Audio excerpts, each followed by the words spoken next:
สบายดีเนาะมื้อนี้บ่าวน้อยบ่าวลาวเพิ่นสิมาเก็บเฮ็ดพอสวงเดือน3เดือน4พี่น้องไปลุ้นเบิ่งในกระตาเพิ่นมันสิแม่นเฮ็ดพอบ่เนี่ย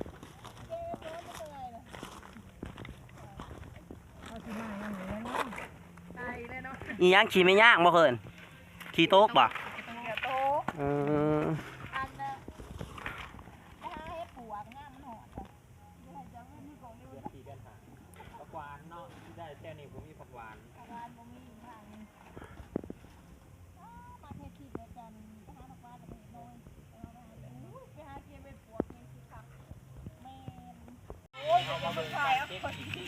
เจ้ากระบอกปิดหนามาใส่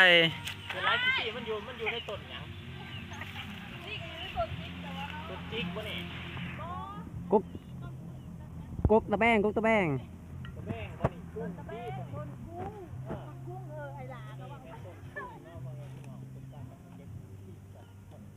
อย่าพาเมื่อมาเก็บอยู่ผีก่อน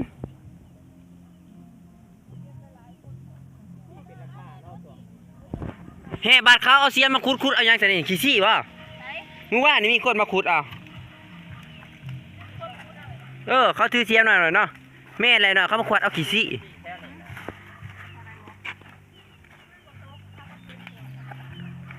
เพิ่นหาเฮ็ดพอเนาะสวงเนี่ย